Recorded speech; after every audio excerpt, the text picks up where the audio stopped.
All right, everyone. So I made some comments at work about Sauron and Melkor. So I created a playlist and I better play some songs, karaoke some songs about Sauron, Melkor. And maybe the most well-known one is icyFire by Ed Sheeran. Some coworkers, Moises, one of my coworkers, came up with this clever play on words that basically indicates I see fire is a homonym to icy fire. And it's kind of like the song of Ice and Fire, which is the name of the Game of Thrones books. It's the song of Ice and Fire. Well, icy fire, ice and fire equals a human seeing fire with our eyeballs. So in karaoke practice, icyFire. I actually did a practice before this karaoke practice, looking through the lyrics and hearing the song. I don't know how much it helps though. Need serious practice to really perform, but here goes nothing.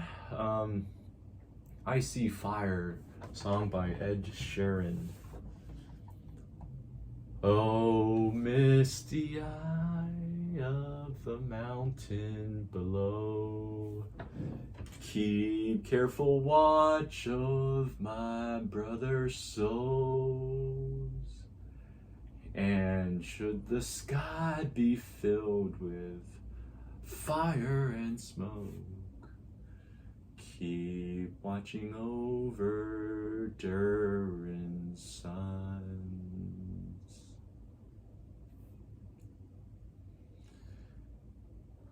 If this is to end in fire, then we should all burn together.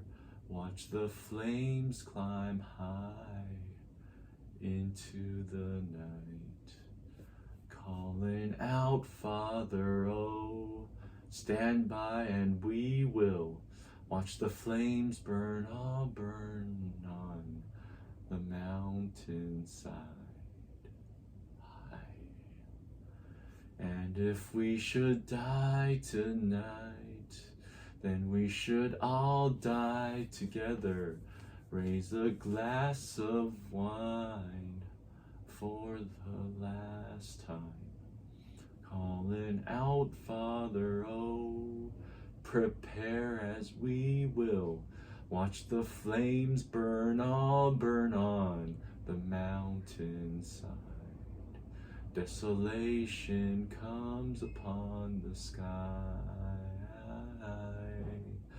Now I see fire inside the mountain, and I see fire burning the trees, and I see fire hollowing souls, and I see fire, blood in the breeze, and I hope that you remember me.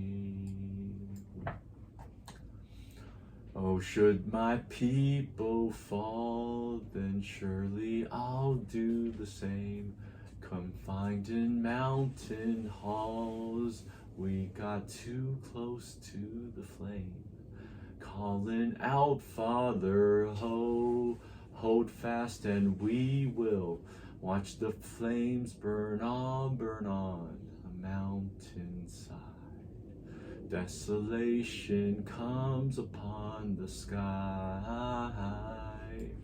Now I see fire inside the mountain, and I see fire burning the trees, and I see fire hollowing souls, and I see fire, blood in the breeze, and I hope that you remember me. And if the night is burning, I will cover my eyes, for if the dark returns, then my brothers will die. And as the sky's falling down, it crashed into this lonely town. And with that shadow upon the ground, I hear my people screaming out. Now I see fire inside the mountains. I see fire burning the trees. I see fire hollowing souls. I see fire, blood in the breeze.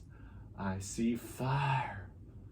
Oh, you know, I saw a city burning out fire. And I see fire. Feel the heat upon my skin, yeah, fire. And I see fire, fire. And I see fire burn on and on the mountainside. My freestyle lyrics are, I see fire burning the body. I see fire burning the soul. It's called inner fire from Warcraft 3. The inner fire spell cast by the priests. I see fire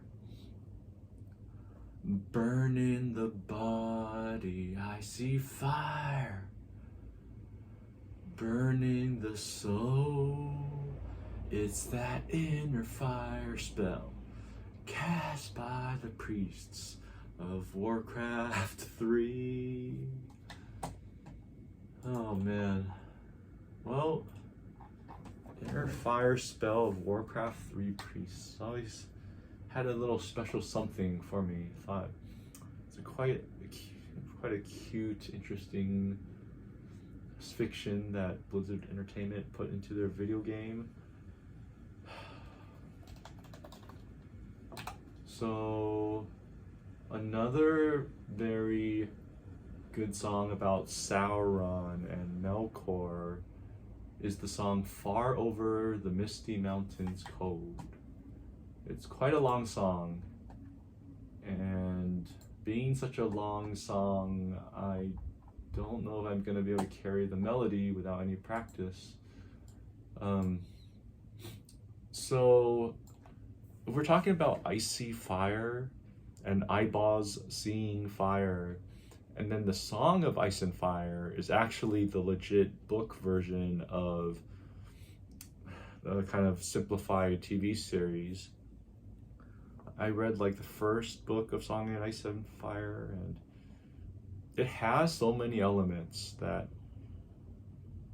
The Lord of the Rings, J.R.R. Tolkien just missed, and being of this world, I think we should have that kind of more dark, sensual, sexual kinds of things in the TV series we watch. Otherwise, we're just kind of, we know something is missing from the J.R.R. Tolkien, which doesn't have a lot of the Song of Ice and Fire, despite Ed Sheeran singing icyFire. No, not enough icyFire though. The Song of Ice and Fire has one really, really good song, The Rains of Castamere. Oh my gosh.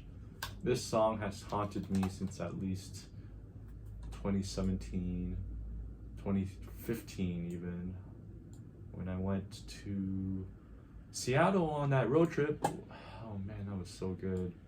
Visited the tomb of Bruce Lee and Brandon Lee, and this song, The Rains of Castamere, are just so ingrained into that road trip and into my memories. Let's see how I do. Just code after a couple years. And who are you?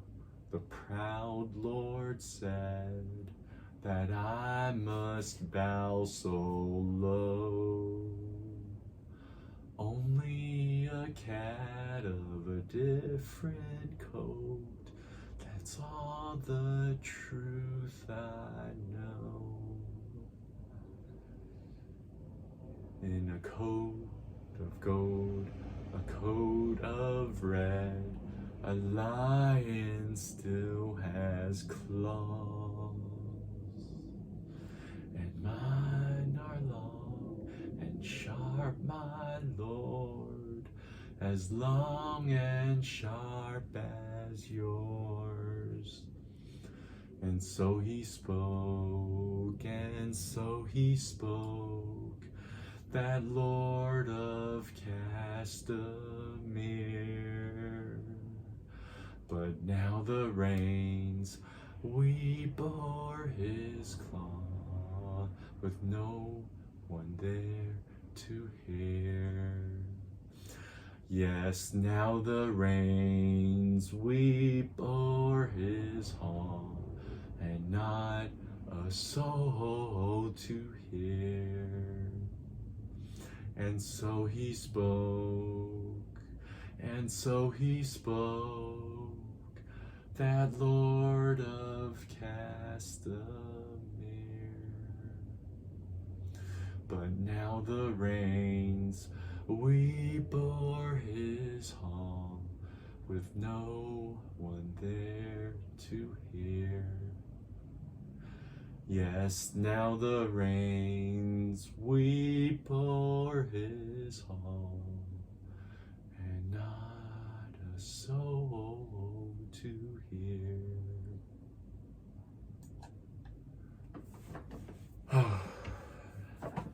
It's quite a deep and darkly song. Deeply, darkly. So if we're gonna get to really talking about the Sauron and Melkor, in my mind, we're gonna have to start talking about Christianity too, because I just feel such a kind of a same feeling of black magic, white magic, whatever magic of the music of the magic you want to call it. The Abrahamic religions, of which Christianity is only one, is saying, you know, and I saw it on Netflix. There was a Jewish famous modern author who just still kind of dismisses Jesus Christ as just another healer.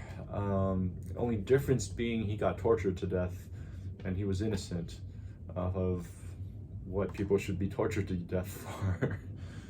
But he wasn't innocent of going up to a bunch of people and insulting their belief systems and saying very radical things that upset the entire civilization, the social order. He was not really free of doing that. He was not innocent of doing that. And on Netflix, the Jewish author, you know, I said that he was just another healer, of which there were many at that time. And once again, the only fault being that he was tortured to death.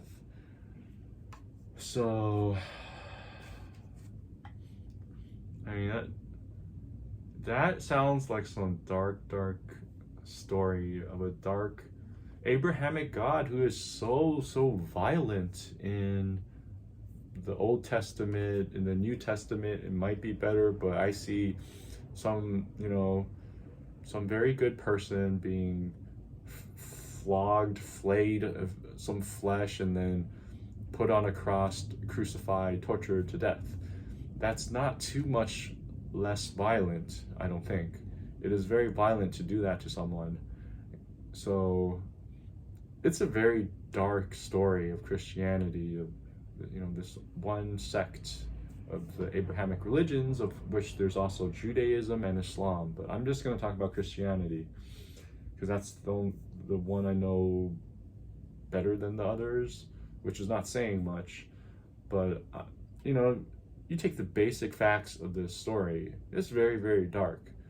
And a god as violent as that god in the Old Testament, I'm not the only one that can feel that there's a tinge of possibility that this is an evil god.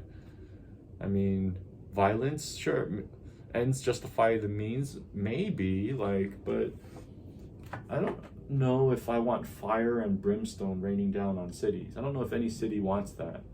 Nor, I don't know about, like, the kind of words I've been heard is this Abrahamic God got into a bunch of wolves by spirit and got the wolves to tear apart some children, some innocent children. So, maybe I haven't thought of why that's good. There's all sorts of logical things, like God, if it's an omnipotent God, can just destroy Lucifer, end of story. There's all sorts of logic, and we live in a very logical, calculating world. So you either think about it or you get screwed in the cold corporate capitalism of our civilization. So where I'm going with this is I feel so much correlation or association, affinity, a connection, a relationship, or an affinity between Sauron and Melkor.